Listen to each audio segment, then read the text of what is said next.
Құрметті азаматтар, Ішкі істер министрлігі мемлекет басшысының былтырғы жолдауын жүйелі түрде іске асырып келеді. Біздің қызметтің басты ұстанымы заң мен тәртіп. Профилактиканың арқасында қылмыстар саны 13%-ға немесе 9.000-ға азайды. Кісі өлтіру, қарақшылық, тонау, ұрлық, бұзақылық, мал ұрлығы және тағы да басқа қылмыстар азайды. Бұрын сотты болғандар тарапынан қоғамдық орындарда және қару қолданумен жасалған құқық бұзушылықтар төмендеді. Бұл ретте олардың ашылу деңгейі жақсарды. Ұсақ бұзақылықтан бастап ауыр қылмыстарға дейін бәріне қатаң шаралар қабылдануда. Көшелерде тәртіп күшейіп, қоғамда көмекшілер белсенді тартылуда. Жалпы 10 миллионға жуық әкімшілік құқық бұзушылықтың жолы кесілді.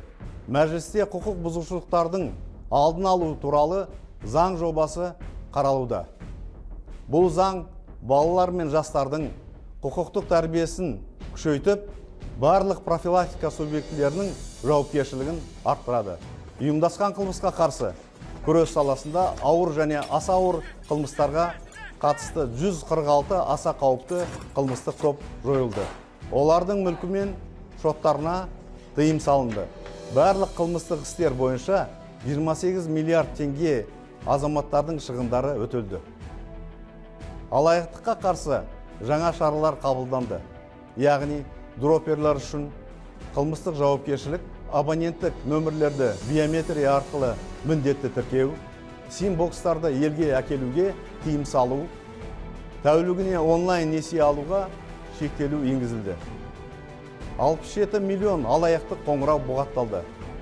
7 кол орталығы жойылды, оның 2-і шетелде.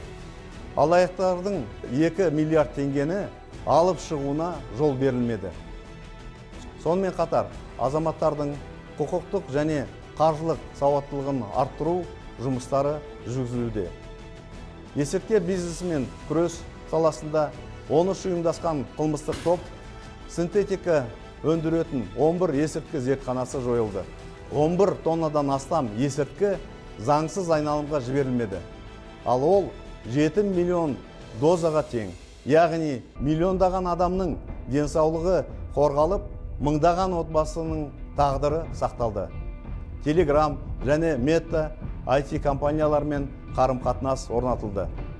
Мыңдаған есірткі сайттары мен есепшоттары бұғатталды. Есірткі саудасын ұйымдастырған үшін өмір бойы түрмеге қамалу жазасы көзделген.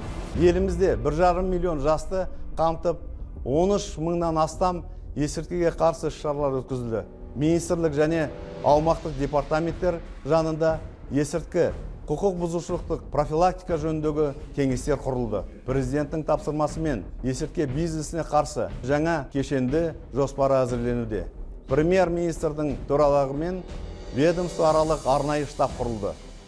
Жол жүру ережесін 8,5 миллион бұзушылығын жолы кесілді.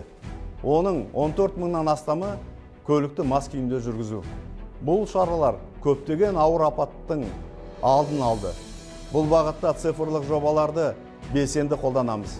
Атап айтқанда, бейне камералар, мобильді кешендер, жасырын патрульдер, дрондар, қауіпті жүргізушіні анықтайтын қорғау жүйесі енгізілді. Трассаларда орташа жылдамдық бақылауы апат санын азайтты. Жол инфрақұрылымына бақылау күшейтілді.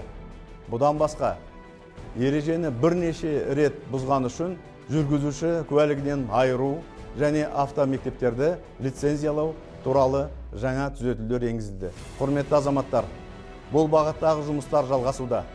Ішкі істер министрлігі үшін ең бастысы азаматтардың қауіпсіздігі. Бірақ заң мен тәртіп әрбір аулада, әрбір отбасында, әр азамат санасында болуы тиіс. Сондықтан сіздерді заңсыздыққа көнбеуге шақырамын. Бұзақылықтың кез келген түріне мүлдем жол бермеу өте маңызды. Сонда ғана біз бірге Қазақстанды заң, тәртіп және әділеттілік беріп тұрған елге айналдырамыз.